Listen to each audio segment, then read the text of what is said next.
Maliit man o malaki, ang korupsyon ay korupsyon. Kapag hinayaan, sisirain nito ang kinabukasan ng bayan. Kaya maglakas loob sumigaw ng Hindi sa'yo yan! Hindi sa'yo yan! Hindi sa'yo yan! hindi sa'yo yan. To report about corruption, please contact DOJ Action Center at dojAC@doj.gov.ph. Kabahagi mo, Radyo Pilipino. Saan mang bahagi ng Pilipinas, saan mang bahagi ng mundo, anumang uri ng pamumuhay, kabahagi mo, Radyo Pilipino. Radyo Pilipino. Sumasahim papawid sa DWPR 1296, Dagupan, DZTC 828, Tarlac, DZLT 1188, Lucena, DZYM 1539, Mindoro, DWRL 1080, Legazpi, DWRN 657, Naga, DYRB 540, Cebu, DYRL 1035, Bacolod, DYRN 1134, Dumaguete, DXCO 1044, Cagayan de Oro, DXGS 765, General Santos, DXOC 1494, Ozamis, DXOW 981, Davao, at Radyo Pilipino Podcast Center Manila. Ito ang kabahagi mo, Radyo Pilipino. Napapakinggan on air, and online sa buong mundo sa pamamagitan ng www.radiopilipino.com.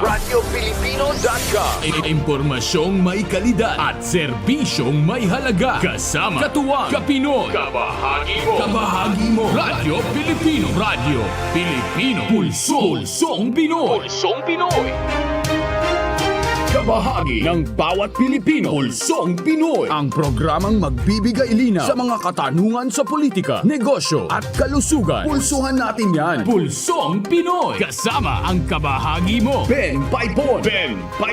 Pulsong Pinoy.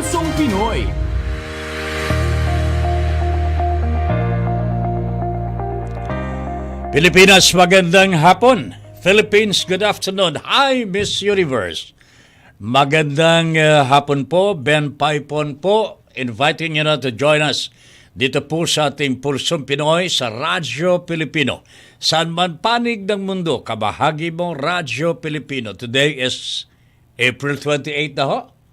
Just 2 days before the final days of April. At ang kasunod nito May 1st. And if you count up till May 9, 11 days to go. Pero ang totoo niyan 10 araw na lamang sapagkat yung isang araw bago on the day of the election itself ala na hong kampanyahan. Kanya 10 araw na lamang po ang natitira. Mamaya meron tayong inihanda na mensahe sa ating mga kababayan tungkol dito. But first, unang-una po sa lahat, pag-uusapan din po natin ang tungkol sa COVID sapagkat meron daw pong natagpuan na sub-variant ng Omicron dyan sa Baguio City. This will be the subject of our conversation with our special guest this afternoon. Manggagaling po sa Baguio General Hospital ba ito, Baguio City Health Services Officer, si Dr. Rowena P. Galpo. Yan po ay sasagawa po natin sa ganap na 3:30 ngayong hapon. But first of all, mga kabahagi, ilan pong mga balita muna. Just in po ito, Ito'y kapapasok lamang pong balita. Isko Parties Iloilo Chair resigns. Tuwa naman po si Christine dito. Hindi. Brian Cerebo, Sangguniang Kabataan Federation President of New Lucena Town, tendered his resignation letter as provincial chairperson of Action Democratico on Thursday, April 28.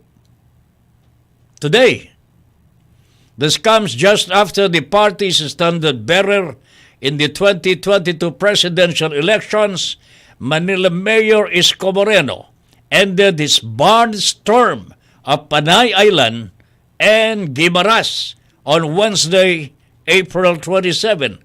Alam ko gagagaling lamang po ni Kais Kohurian Pero bakit ho nag-resign yung party president ho nila? Ito po mga kabataan pa naman.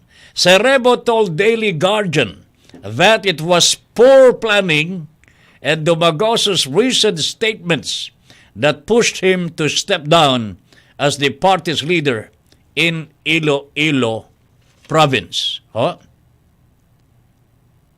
Ayan. Ito ang laman ng kanyang sulat I am resigning from my post as provincial chairperson of Action Democratico Iloilo Province, effective today, April 28.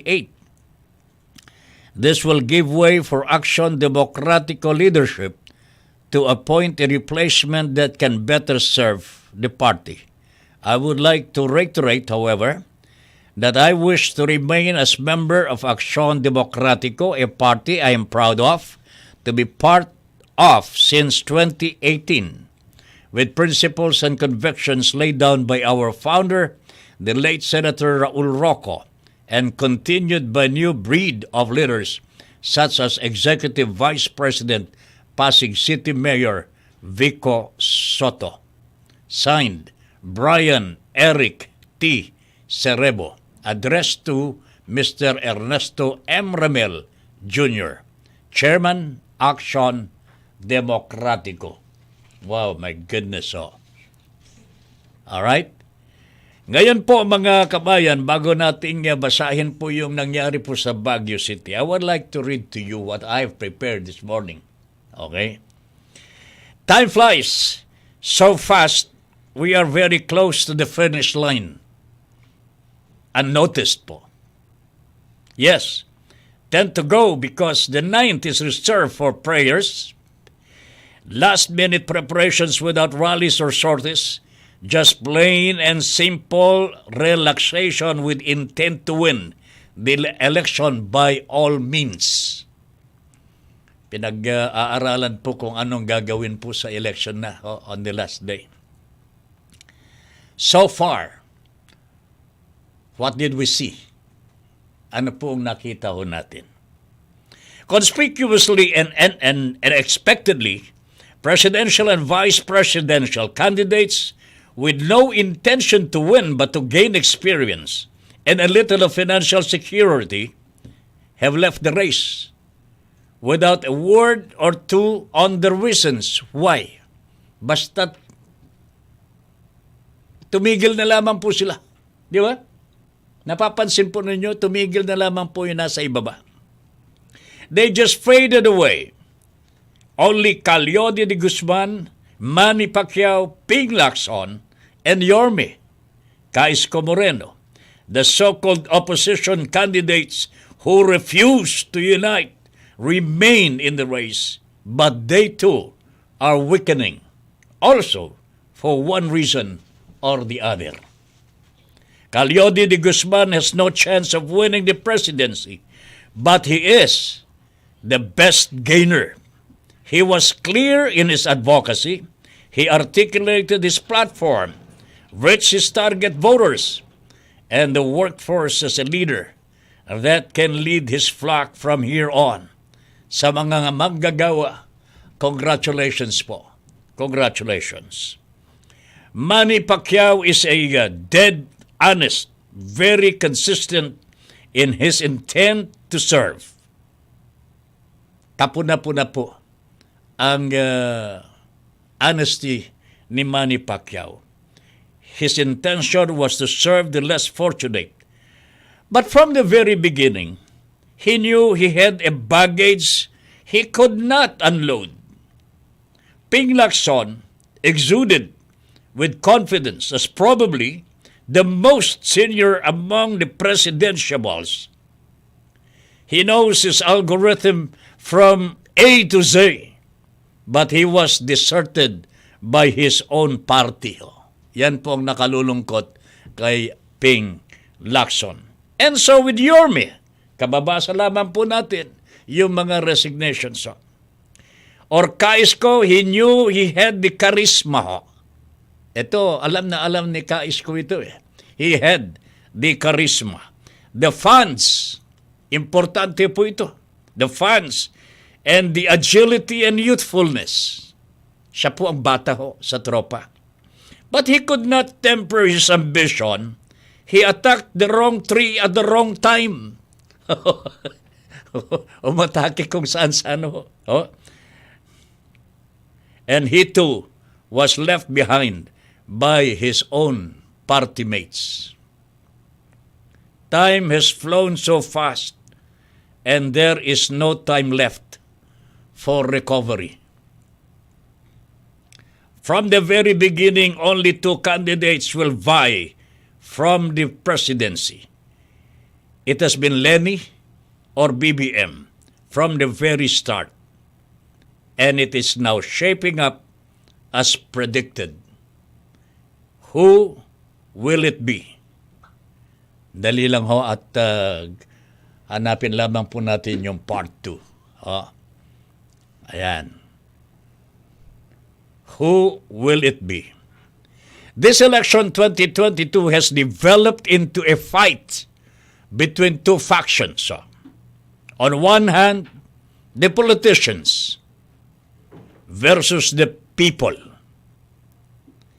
The politicians have thrown their full support to BBM, while the people have consolidated their power, solidified the value of volunteerism with Leni Robredo to claim the presidency. Politicians see this fight as a continuation of their political dynasties, vested interests, and power. The people see this as a struggle, as the moment for their survival, a fight against evil in the government, a fight between the good and the bad.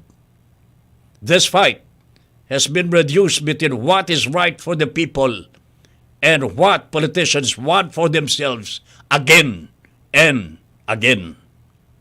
Like it or not, nagpasya na ang taong bayan. Leni Robredo will be the next president of the Philippines, the people say. Dahil siya ang choice ng taong bayan. Yan po ang ginawa po natin kanina po, and that comes from my heart, that comes from my personal thinking. Naisip ko lamang po na ibahagi po sa inyo ang nararamdaman po ng aking kaisipan at damdamin. Magbabalik po ang meron tayong report mo nang tatanggapin bago tayo magpaalala. Meron tayong report from DWBV, Baler, Aurora. Baranggayanihan, caravan towards national recovery isinagawa sa Aurora. Hatid ang iba't ibang serbisyo ng PNP at Philippine Army.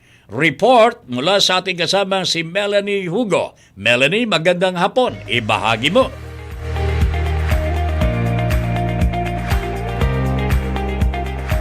Balita sa Radyo Pilipino. Nagbigay ng libreng gupit sa may 20 individual sa panguna ng mga tauhan ng 91st Infantry Battalion Philippine Army sa panguna ni Lieutenant Colonel Julito B. Recto Jr. bilang bahagi ng Duterte Legacy, Baranggayanihan Caravan towards National Recovery na isinagawa kahapon sa Baler, Aurora. Maliban sa libreng gupit, nasa humigit kumulang 50 mga individual ang dumalo sa lecture na may kaugnayan sa Enhanced Comprehensive Local Integration Program o ECLIP.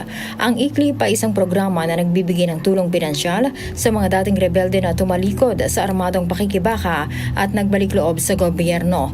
Ayon kay Lieutenant Colonel Julito B. Recto Jr., Acting Commander ng 91st Infantry Battalion Philippine Army, ang pagsasagawa ng Duterte Legacy Caravan activities ay bahagi ng pangkalahatang pagsisikap ng Provincial at Municipal Task Force na wakasan ng lokal na armadong labanan ng komunista sa lugar ng operasyon operasyon ng Army sa probinsya ng Aurora.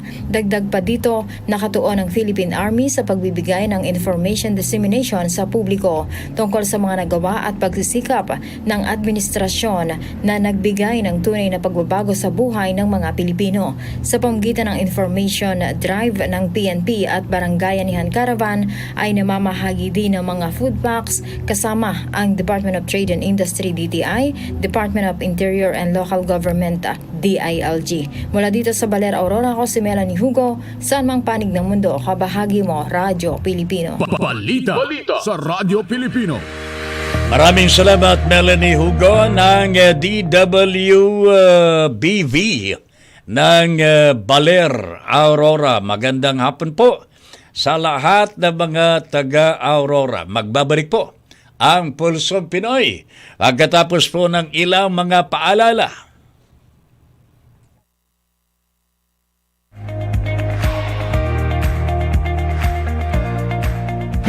Ben Paypon sa Pulsong Pinoy. Radyo Pilipino.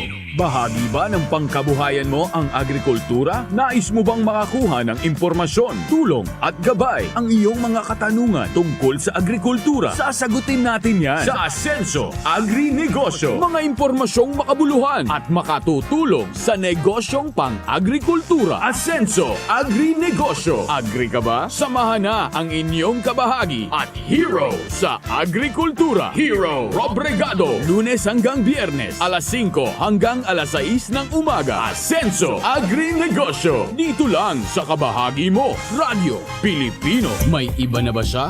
Kasal ba kayo? Hanggat nasa tama ka, kakampi mo ang batas. Lunes hanggang Biyernes, alauna hanggang alas 2 ng hapon. Kasama si Attorney Melanio Batas Mauricio. Attorney Batas, kakampi mo ang batas. Dito lang sa kabahagi mo, Radyo Pilipino. Ang trusted dog food ni Catherine Bernardo, Nutri-Chunks na. Listo at ganado ang baby ko sa vet-approved Nutri-Chunks with active boost and prebiotics na pampalisto. Made with real meat and essential nutrients that help keep them healthy and happy. Listo ganado sa Nutri-Chunks. Ito ang rap para sa Petron Diesel Max. Tough outside, clean inside, Petron Diesel Max. Nililinis ang umaandar na makina mo. Hindi ka bibitinin sa akyatan nito. Petron Diesel Max cleans your fuel nozzle. Kaya saan man mapadpad, walang kahassle-hassle.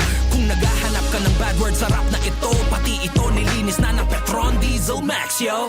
Petron Diesel Max keeps your engine clean so that nothing gets in the way of your engine's power. Tough outside, clean inside, Petron Diesel Max. Ang trusted dog food ni Catherine Bernardo, Nutri-Chunks na. Listo at ganado ang baby ko sa vet-approved Nutri-Chunks with active boost and prebiotics na pampalisto. Made with real meat and essential nutrients that help keep them healthy and happy. Listo ganado sa Nutri-Chunks. Kakapost lang ni Doc Green Official. Alam mo, space ba na green face mask is better than blue? Question mark, exclamation. Green equals sign dahon. Dahon equals sign kalikasan. Therefore, mask plus sign green equals sign nature protected, letter U. Huwag paloko, mag-fact check muna. Ang totoong balita, tunog tama, dapat tama. Isang paalaala mula sa KBP at ng istasyong ito. Blue plus sign, yellow divided sign by rainbow equals sign. Ipagkaisa po natin ang buong Pilipinas at sama-sama po tayong babangon muli. Kailangan na natin ng pagbabago. Pagbabago na magmumula sa puso at isipan ng bawat Pilipino. Kaliwat kanan ang kampanya, kaliwat kanan ang pamumulitika. Pag tayo public servant, the people may not be our masters, but definitely we are your servants. Alamin ang totoo, alamin ng diretso. Sasamahan ko kayo dyan sa laban nyo na yan. Samahan ninyo ko na ang imposible, gawin nating posible. Sa Radyo Pilipino, election coverage. Tayo'y Pilipino 2022. Na kanino ang boto ng Pilipino? Sino-sino ang mauupo sa pwesto? Gusto nyo ng pagbabago?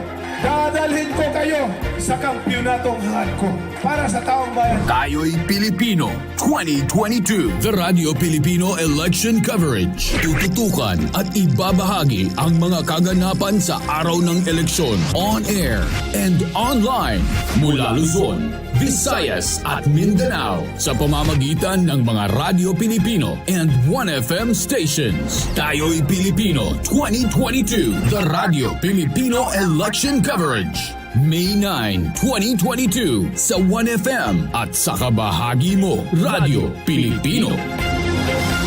Sa bawat hagupit na dala ng kalikasan, matinding pinsala ang hatid sa mga bayan at sa mga tinamaan, tanging pag-asa ang kanilang pinanghahawakan. Kaya ipamalas natin ang tunay na diwa ng bayanihan. Let us help as one. Ibahagi ang pakikipagtulungan sa mga sinalanta ng Bagyong Odette.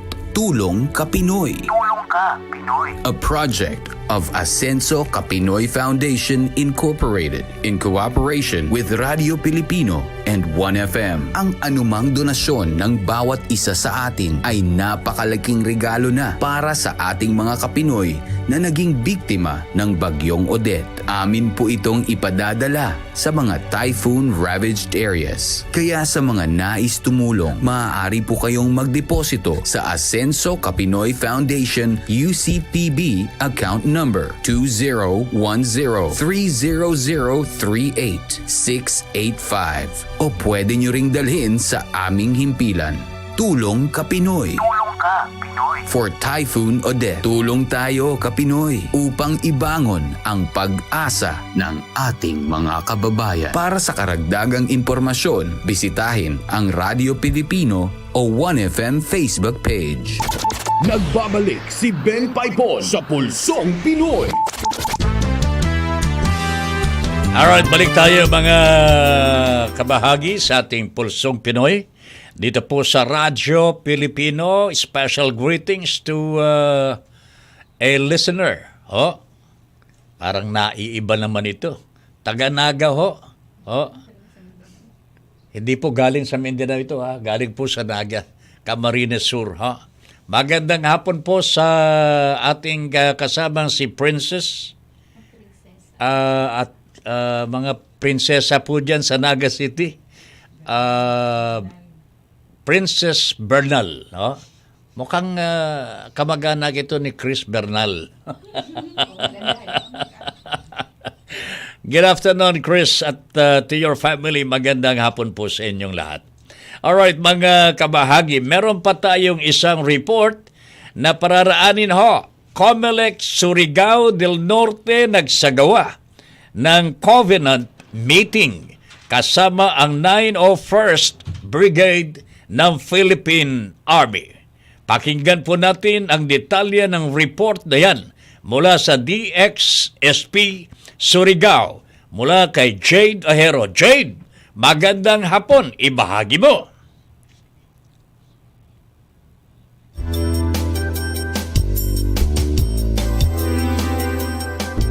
Balita sa Radyo Pilipino. Nagsimula ang Covenant Meeting at panunumpa sa panguna ng Office of the Provincial Election Supervisor, Commission on Elections, Surigao del Norte sa pagpagtulungan ng 901st Brigade, 30th Infantry Battalion at Surigao del Norte Police Provincial Office sa headquarters ng 901st Brigade sa Santa Cruz Placer, Surigao del Norte noong Abril 25, 2022. Ito ay bilang paghahanda sa darating na May 9, 2022 national at local na halalan.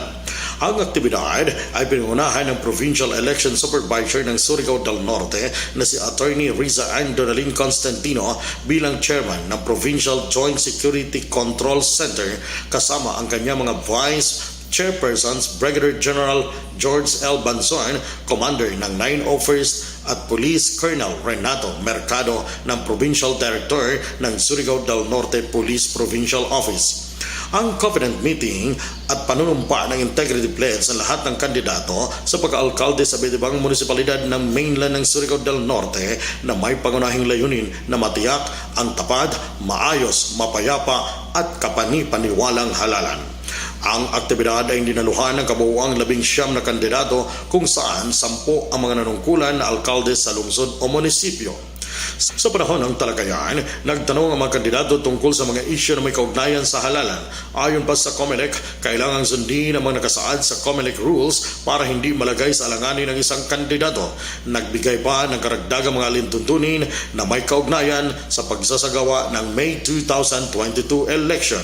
Naging mensahe ni Brigadier General Banson sa mga kandidato na huwag sumugos sa mga kahilingan ng New People's Army or NPA tulad ng permit to campaign at permit to win o anumang suporta na may masamang layunin. Mula dito sa Surigao del Norte, Jade M. Ahero ng DXSP 1FM Surigao. Saan bang panig ng mundo? Kabahagi mo, Radio Pilipino. Balita sa Radio Pilipino. Alright, maraming salamat, Jade. Thank you very much. At sa lahat ng mga taga Surigao, magandang hapon po. At hari naway nasa mabuting kalagayan po kayong lahat sa mga sandaling ito. Magandang hapon din po sa mga sumusunod, lalong-lalo na kay Bernard Binyosa. Ito po'y Pangulo ho ng Philippine Media and PMI, Investigative Association po ito. Maraming salamat, Bernard. Sabi niya, paro-paro G, kumakalat at usong-uso na ngayon. Tatabin. Sabi niya, gusto mo mag-paro-paro G ako dito? Walang problema yan. Wag lamang pong maninira ang taong bayan o kaya yung magpaparo-paro G. Wag tayong maninira. Masama po yun. Mr. Cuerpo, Raymond Cuerpo, magandang hapon. Tabin, ho? At sa lahat ng mga taga Mindanao, good afternoon. Mel Rodelio Militante, magandang hapon. And then Pedralves, good afternoon po. Mr. Ben Paypon, Watashiwa Anatao, magandang hapon. Good afternoon po, Sir Ben Paypon. To withdraw is not to run away, and to stay is no wise action when there's more reason to fear than to hope. Ang galing naman ni Pare Mel. To withdraw is not to run away, and to stay is no wise action when there is more reason to fear than to hope. Alam po ninyo, ang eleksyon na ito po ay nagdulot talaga ng maraming aral. Katulad na lamang po ng kay Isko Moreno, who thought that Isko Moreno would weaken in the final days of the campaign. Ang kanyang mga kapartido mismo ang sumusurrender. But of course, the Yorme will never surrender. Ganon din po si Ping Lacson ho, mga kabahagi. I thought then that he was the most senior presidential candidate for president. Only to find out in the final days of the campaign, nagwi-weekend din po ang kanyang kampanya sapagkat he was deserted by his own people. Malungkot po ito, mga kababayan. Pero I think may lesson po siguro. I do not know what to say about Yorme or to Ping. Kung ano po ang dapat po natin sabihin din po kay Manny Pacquiao. Kasi si Manny Pacquiao talagang very honest Talagang todo ho ang kanyang pangangampanya, and he was telling the people, ako ang kailangan ninyo sapagkat ako ang kamukha ninyo. Sa totoo lamang po. Pero ang nakita ko po talagang masigasig at straight to his advocacy, itong si Calio D. Guzman. Unfortunately, from the very beginning, talagang hindi pa po napapanahon siguro na ang mga manggagawa would be given the chance to lead the country as the president. Alam naman po ni Calyodi din. Pero alam po ninyo, ang ganda po niyang ginawa ni Calyodi sapagkat hindi po siya nanira, nagpatuloy lamang po sa kanyang advocacy, nagpunta po siya sa mga liblig na pook, up to a point na siya po ay muntik ng mabaril. Di ba? Yan ang talagang mga kandidato with the principle. Ito ho yung mga napapag-aralan natin, natututunan po natin. Okay? So, sana ho, etong darating na ilang araw pa po, mga 11 araw po before the May 9 elections, ay matutunan na po natin na piliin po yung totoo, yung walang bahid ng korupsyon. No? Sana ho ay isaalang-alang po natin ang kalagayan ng ating bansa. Alright, sandali lang ho. Bago tayo mag-break, meron pa tayong report na tatanggapin. Ito po ay manggagaling naman sa DWPR Dagupan. Galing po kay Glenn Ordinario, Security at Emergency Response Team. Handa na para sa gaganaping kalutan dalan. Ihawan sa daan. Maganda ito. Punta tayo doon. Sa Dagupan City, Pangasinan. Alamin po natin ang detalye mula kay Glenn Ordinario. Glenn, magandang hapon. Ibahagi mo. Balita sa Radyo Pilipino. Magandang hapon, Tata Ben. Ipinakita ng iba't ibang government agencies at volunteer group kay Mayor Brian Lim ang kahandaan para sa gaganapin kalutan at dalan sa darating na April 30, 2022. Sa isang send-off ceremony na ginanap ngayong araw, itinala kung ilang tao at ano-anong mga sasakyan at gamit ang ipapakalat para tiyakin ang kaligtasan at kaayusan sa okasyon. Pinaunahan ang inspection ni Dagupan City Police OIC Police Lieutenant Colonel Abu Bakar Mangilin Jr. habang binasbasa naman ni Reverend Father Mardon Alam ang mga sasakyan at kagamitan. Nagpasalamat si Mayor Lim sa lahat ng kaakibat ng Dagupan City Government para sa ligtas na pagdaraos ng kalutan at dalan. Ang pwersa ng Philippine National Police, PNP, at ay binubuo ng Dagupan City Police Station Exclusive Ordinance Disposal K9 Group, Maritime at dagdag na pulis mula sa Pangasinan Police Provincial Office. Kasama rin sa magbabantay ang City Health Office, Philippine Coast Guard, Bureau of Fire Protection, City Disaster Risk Reduction and Management Office, Panda Volunteer, Fire Brigade, DFCCA Public Order and Safety Office at Force Multipliers mula sa mga volunteers group. Mula dito sa DWPR Radyo Pilipino Dagupan City, Pangasinan, para sa programang Pulsong Pinoy, ako si Glenn Ordinario sa Mampanig ng Mundo, kabahagi mo, Radyo Pilipino. Balita sa Radyo Pilipino. Maraming salamat, Glenn Ordinario mula sa DWPR Dagupan. Magandang hapon sa lahat mga taga-Dagupan at yung mga kakain sa kalutan dalan. Ito'y ihawan sa daan. Bakit hindi tayo, Hindi tayo imbitado dito, Glenn? Bakit hindi kami imbitado dito, ha? Bago tayo dumako po sa ating special guest for this afternoon, paraanin muna natin ito mga paalaala mula sa ating himpilan. Sandali lamang po.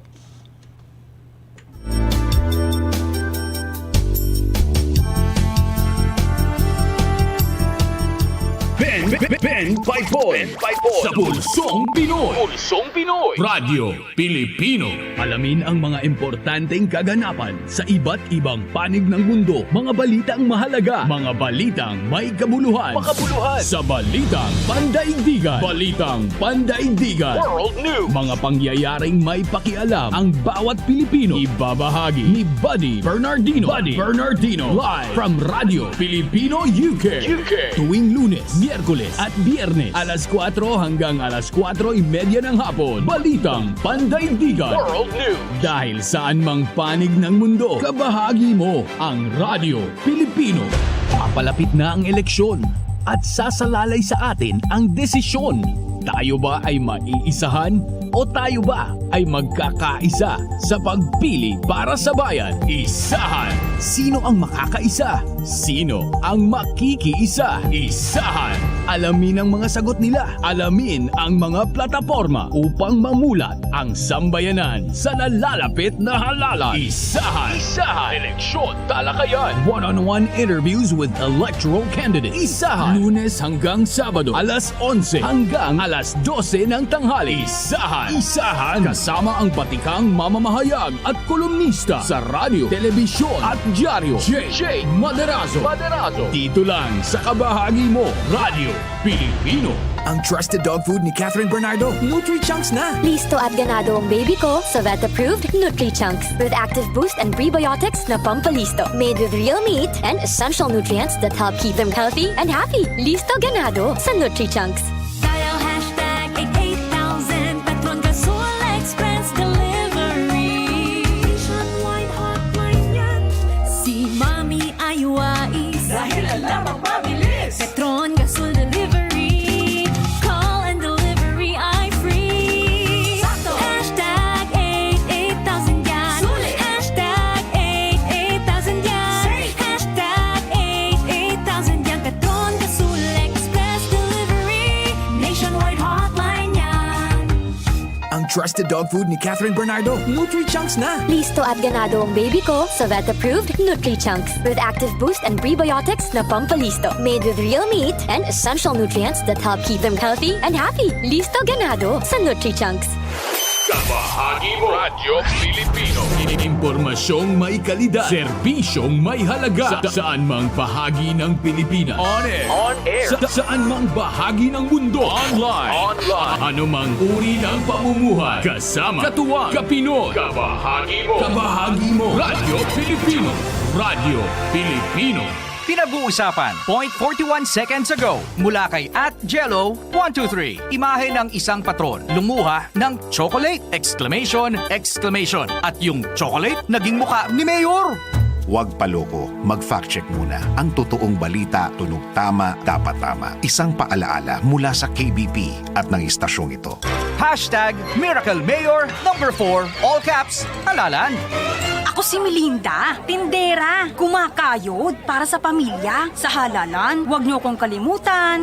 Arnold ho, bumabiyahe para sa maginhawang buhay. Sa halalan, huwag niyo kong kalimutan. Carla po, nurse, nagsiservisyo sa Pilipino. Sa halalan, huwag niyo kong kalimutan.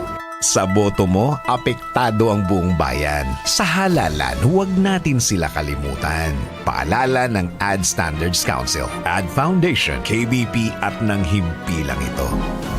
Narito ang mga dapat gawin sa araw ng halalan. Ito ang proseso ng pagboto. Una, hanapin ang pangalan sa Posted Computerized Voters List o PCVL na nakapaskil malapit sa pintuan ng polling place. Alamin ang precinct number at sequence number. Lumapit sa Board of Election Inspectors o SBEI upang ma-check kung may indelible ink ng inyong daliri at ma-verify ang identity sa Election Day Computerized Voters List o EDCVL. Pangalawa, kunin sa BEI ang marking pen at balota na nakasilid sa ballot secrecy folder. Magtungo sa voting area upang pumoto. Siguraduhing tama ang pag-fill up ng balota. Huwag mag-overvote. Pangatlo, matapos ma-fill up ang balota, ipasok ang balota sa VCM. Hintayin ang voting receipt. Pang-apat, isang election worker ang gugupit ng resibo. Lalagyan ka muna ng indelible ink bago ibigay sa iyo ang resibo. Ikalima, i-verify ang resibo habang nakatayo sa tabi ng voting receipt receptacle. Kung may katanungan, ipagbigay alam sa BEI. Ihulog ang resibo sa receptacle. Bawal ilabas sa polling place ang resibo. Nagbabalik si Ben Paypon sa Pulsong Pinoy.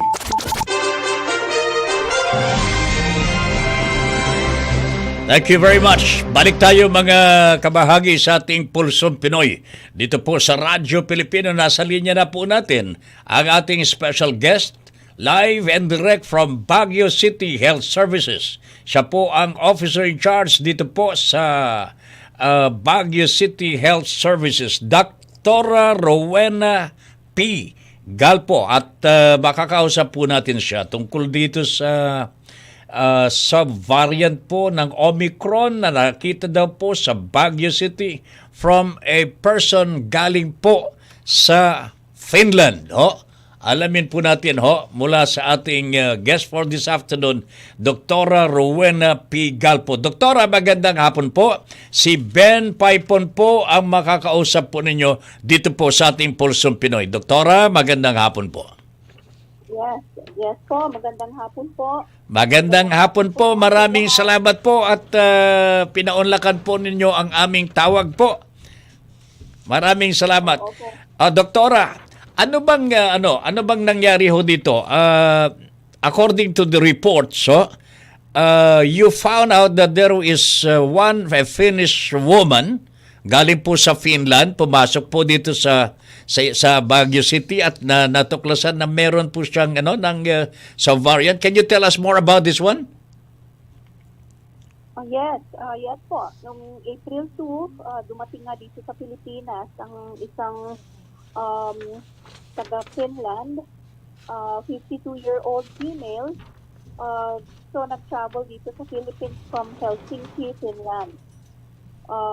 So, nag-stay pa siya sa Manila, nag-conduct ng mga seminars. And then, noong April 7, dumating dito sa Baguio.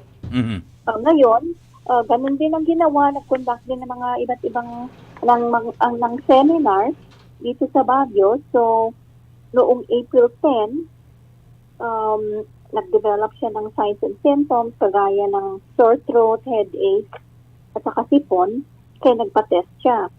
Noong 11, lumabas ang resulta noong April 12, kaya immediately na-isolate naman siya. So, na-discharge pa siya from isolation on the 18th at bumalik siya sa Finland on the 20th. So, yun po ang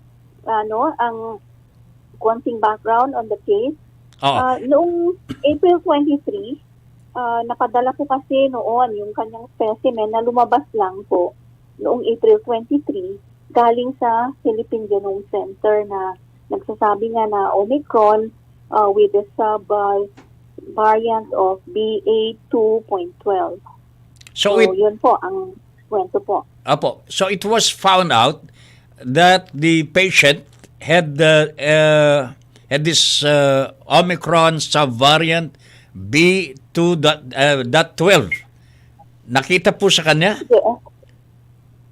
Yes, BA2.12. .12, Pero yung mga nakasalamuha po niya, nung kasalukuyan nandito pa sa Pilipinas, nagmula po sa Metro Manila papuntang Baguio City, were you able to trace yung mga dinaanan po ng pasyente? Did you ever find out any one of them or kung meron pong naapektuhan po sa kanya? Yes, opo, nagsagawa po tayo ng contact tracing sa mga contacts niya, lalo na yung mga kasama niya, close contacts na tinatawag natin. So, nagsagawa rin po tayo ng test at negative po naman. Negative po naman lahat ng test nila, yes. Alright. So, sa ngayon po, Doktora, dyan po sa Baguio City, after the Finnish woman left Baguio City, did you ever notice anything na pagtaas o kaya pagkakaroon po ng other patients who may have this Omicron subvariant? Wala po tayo napapansin na unusual na pagtaas ng mga kaso dito sa Baguio. Actually, mula noong March, ay ang i-report na lang natin na kaso ay mga 2 to 3 per week. Mm-hmm. So, parang 0, 1, ganun po ang rini-report natin per day. Okay. So, since the time na nag-develop siya ng symptoms, that's April 10, so pagbilangin po natin ang 14 days in April 24, wala po tayong napansin na unusual na pagtaas. Nakaalis na siya nung 20, nag-isolate po naman siya, so 28 na po ngayon, 18 days na po ang nakaraan mula noong onset of Oo. signs and symptoms po Oo. niya. At least ligtas na ho tayo, doktora. Oo, sana nga po. Oo. Pero, Doc, can you tell us ano ba itong sub-variant na 2.12? Ano po ba ang effect nito kung tumama po sa tao? Malala po ba ito? Transmissible po ba ito? Yung po bang nakakahawa po ba ng malakas? Ano po ba ang mga nito? According to experts po, hindi pa ho na-establish ang kanyang characteristics, kagaya ng characteristics ng mabilis ba talaga ito na nakakahawa? Ito ba ay mas malala ang signs and symptoms o severe? Hindi pa po na-establish yan. Pero ito po ay may kinalaman din sa Omicron na variant natin kasi sub-variant po ito, parang anak-anak na lang po ito ng Omicron. So sub-variant, may similarity dito sa Omicron. Although yun na nga po, gusto natin malaman pa, pinag-aaralan po ng mga eksperto pa kung ano talaga po establish po natin. We still have to establish the characteristics po itong Omicron sub-variant BA2 sub-12. Doc, so there is no need to be alarmed with the existence. Definitely po. No need to There's be alarmed. No need to be alarmed. Opo. Basta po, ito pong inaano natin, let us not be complacent. Kailangan ipasupad pa rin po natin yung public health protocols natin, kagaya ng paggamit ng mask sa tama. Yun po, yung aware po tayo sa kung pwedeng iwasan po yung mga crowded areas, iwasan po natin yung poor ang ventilation. Yun po, yung dati nating sinasabi, yung paghugas ng kamay. At saka magpabakuna dahil ito po ang meron na po na tayo na proven na nakakaprotekta po sa atin. Alright. Yung mga lalong-lalo na yung mga senior citizens natin, doktora, ayaw po magpabakuna. Yes, opo. Tawagan po ninyo ng pansin, Tawagan ninyo yung mga lolo natin.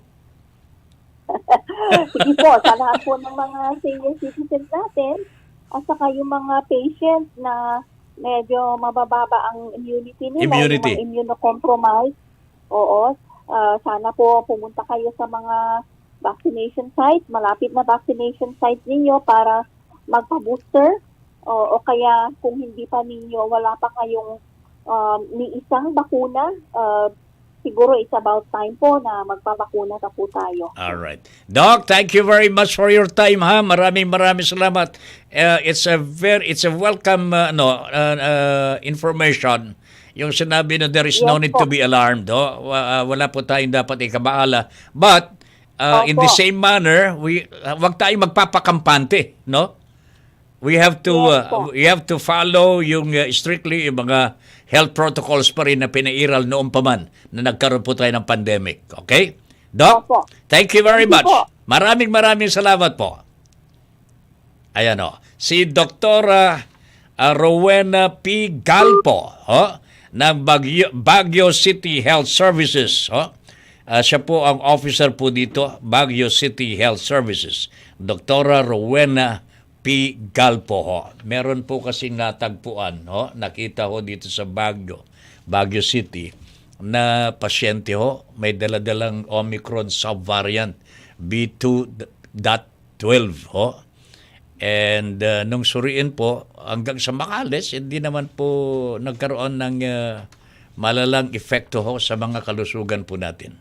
So, but of course, sabi nga po ni Dr. Rowena, huwag ko tayong pakampante but at the same time, let us not be afraid to work normally. Kailangan normal ang paggalaw natin. Kahit sinasabi po ng ating mga, there are some who are telling us na after the election daw po mga kabahagi, magsisurge muli ang virus dito sa atin. Ako mukhang hindi ako makakapaniwala masyado dyan. Bakit po kanyo? Lumipas na ang Holy Week. Binuksan na po natin ang mga resource natin. Talaga nagdagsa na po ang mga tao dyan. Nagkaroon na po tayo ng kampanyahan po. Ang dami-dami pong tao nag-a-attend ng mga rally sorties ni Madam Leni Robredo into the hundreds of thousands at walang social distancing. Bakit wala man lamang search? Ito lamang ang masasabi natin gaya po ng sinabi ni Dr. Galpo, kailangan lamang po mag-ingat pa rin tayo. Mag-ingat po rin po tayo. Try to wear your mask anytime you leave the house. Maya't maya maghuhugas po tayo ng ating mga kamay ng alcohol o kaya tubig kung meron tubig, alcohol kung may alcohol. At the same time po ay basta't ma-practice natin itong mga health protocols na ito, hindi po tayo mapapariwara. Okay? Babalikan po natin ang ating Pulsong Pinoy. After some reminders, sandali lang.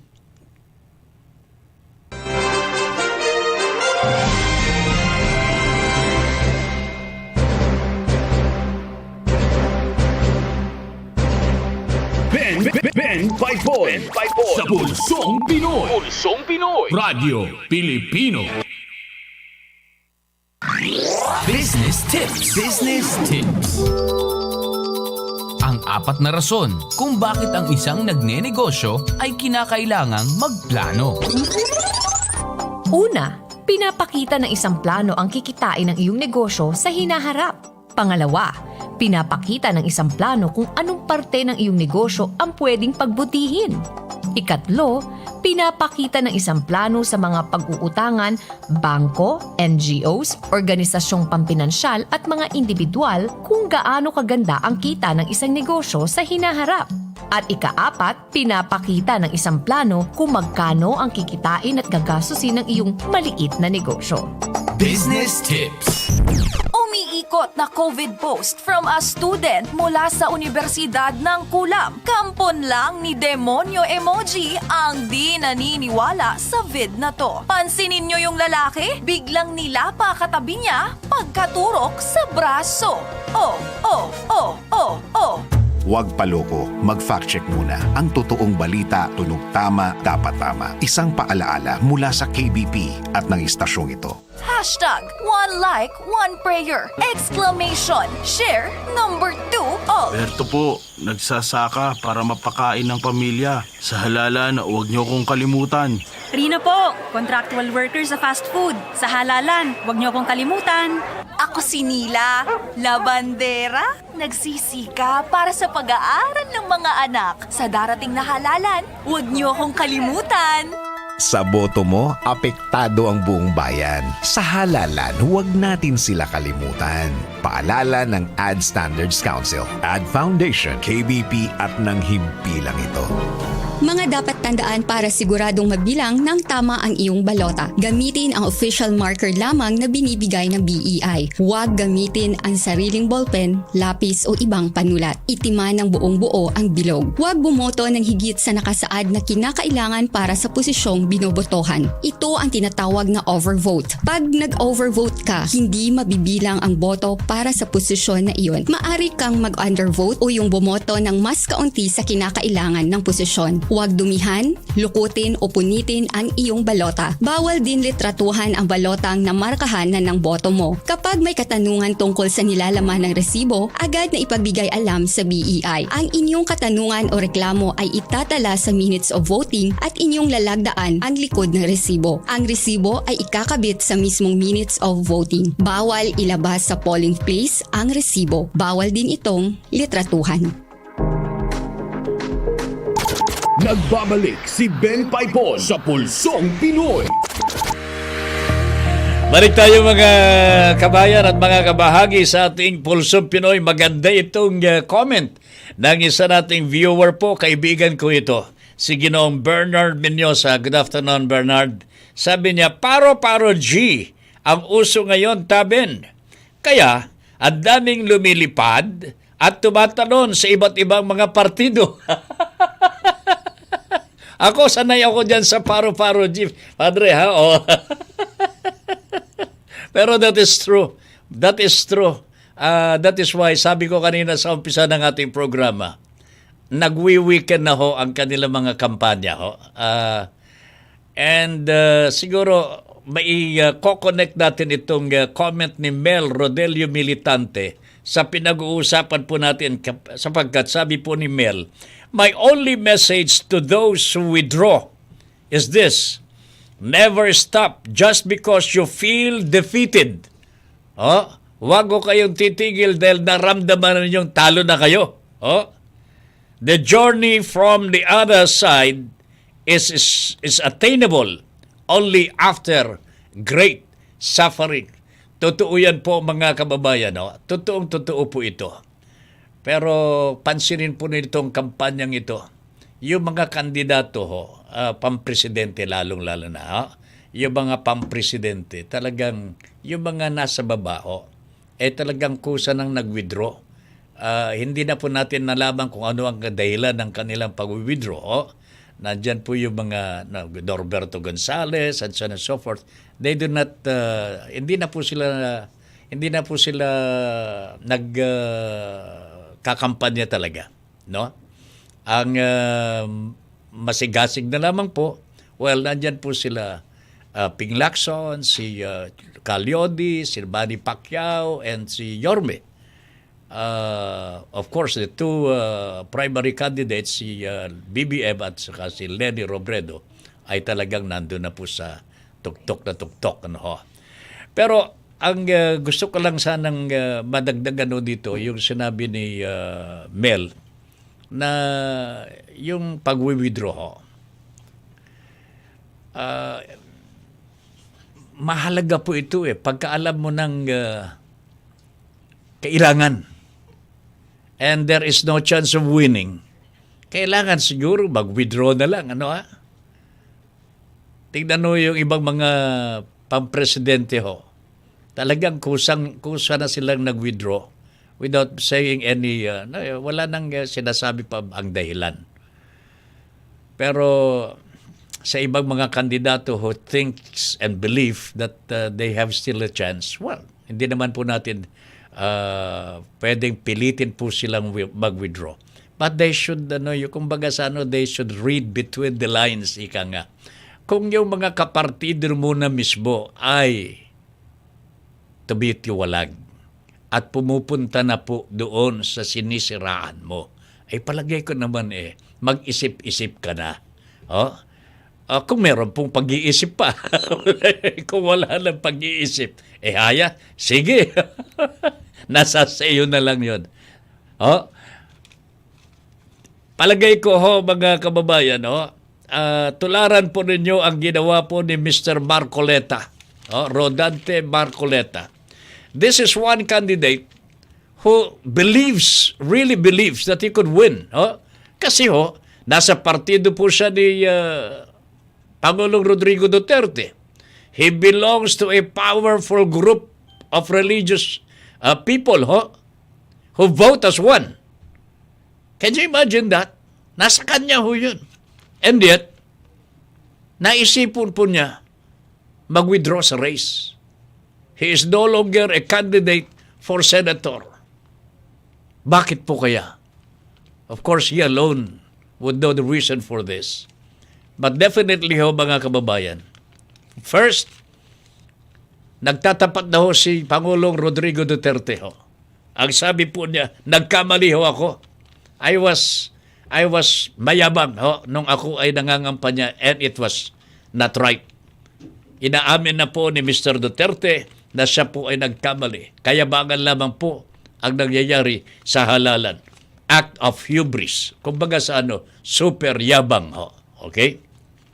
So ito po ay nakikita mo natin na nangyayari po dito sa ating eleksyon sa ngayon.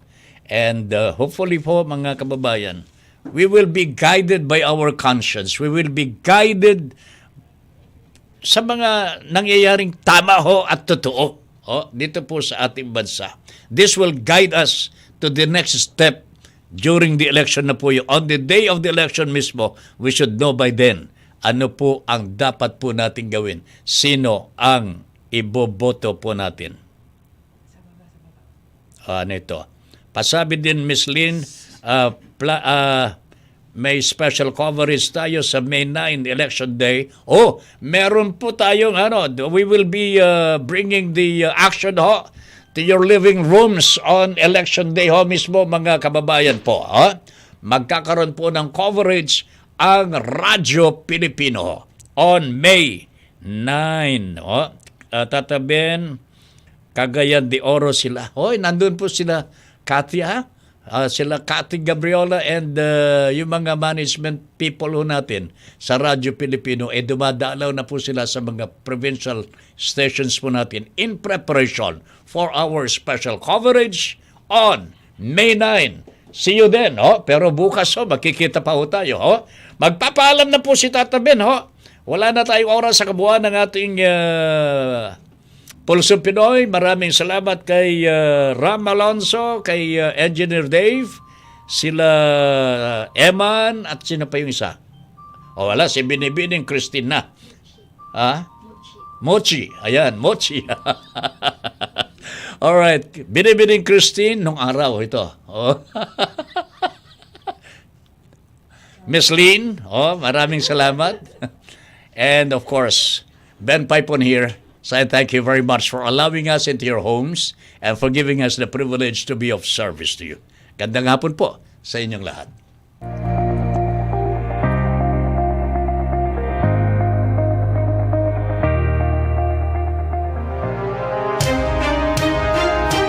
Inyong natunghayan ang Pulsong Pinoy. Kasama si Ben Paypon. Hanggang sa muli mula sa Kabahagi mo, Radyo Pilipino. Kabahagi mo, Radyo Pilipino. Saan mang bahagi ng Pilipinas, saan mang bahagi ng mundo, anumang uri ng pamumuhay, kabahagi mo, Radyo Pilipino. Radyo Pilipino. Sumasahim papawid sa DWPR 1296, Dagupan, DZTC 828, Tarlac, DZLT 1188, Lucena, DZYM 1539, Mindoro, DWRL 1080, Legazpi, DWRN 657, Naga, DYRB 540, Cebu, DYRL 1035, Bacolod, DYRN 1134, Dumaguete, DXCO 1044, Cagayan de Oro, DXGS 765, General Santos, DXOC 1494, Ozamis, DXOW 981, Davao, at Radyo Pilipino Podcast Center, Manila. Ito ang Kabahagi mo, Radyo Pilipino. Napapakinggan on air, and online sa buong mundo sa pamamagitan ng www.radiopilipino.com. Impormasyong may kalidad at serbisyong may halaga. Kasama, katuwang, kapinoy. Kabahagi mo, Radyo Pilipino. Radyo Pilipino. Radyo